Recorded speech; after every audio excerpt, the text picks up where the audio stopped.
ایک عورت تھی اور اسے نبی پاک صلی اللہ تعالیٰ علیہ وسلم نے وہ کلمہ پڑھ کے مسلمان ہوئی، مدینہ طیبہ آ گئی تو حضور نے مسجد نبوی شریف میں اس کے لیے مکان، ایک سادہ سا کمرہ ساتھ مسجد کے بنوا دیا، وہیں رہنے لگی۔ اکثر وہ سیدہ طیبہ کے پاس آتی تو حضرت عائشہ صدیقہ رضی اللہ تعالیٰ عنہ فرماتی ہیں وہ بڑی باتیں سناتی اور آخر میں کہتی وہ ہار والا دن بھی بڑا عجیب دن تھا اور میرے رب کی قدرتوں کا دن تھا، وہ بھی بڑا عجیب دن تھا۔ سیدہ عائشہ صدیقہ رضی اللہ تعالیٰ عنہ ایک دن فرمانے لگی کہ تو ہار والے دن کا بڑا ذکر کرتی ہے، وہ کیا دن تھا؟ تو خاتون کہنے لگی اماں جی وہ دن تھا جب میرے رب پر بھروسہ اور مضبوط ہو گیا، جس دن میرا اپنے رب پر توکل اور بڑھا، میرے ایمان میں یقین میں اور پختگی آئی۔ کہنے لگی میں ایک گھر کی کنیز تھی، نوکرانی تھی،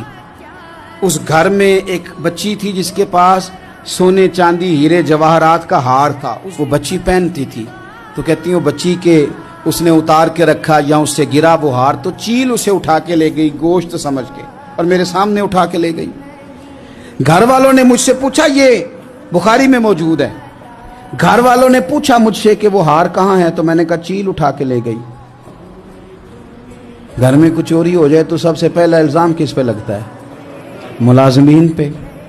کہتے انہوں نے مجھے بڑا مارا، بڑی تکلیف تھی، حتیٰ کہ میری شرمگاہ تک کی تلاشی لی، میری عزت اتنی خراب کی میں بتا نہیں سکتی۔ وہ خاتون عرض کرتی ہے سیدہ عائشہ کی خدمت میں کہ مجھے بڑا مارا، مجھے تکلیف دی، میں کہہ رہی تھی کہ میرے سامنے چیل لے گئی ہے پر وہ نہیں مان رہے تھے، اماں جی انہوں نے مجھے بڑا مارا۔ حضرت عائشہ صدیقہ کہتی ہیں پھر کیا ہوا؟ کہنے لگی اماں جی جب کوئی میرا مددگار نہ رہا، مجھے تکلیف دے رہے تھے، رسوا کر رہے تھے، تو میں نے اپنے رب سے مدد چاہی،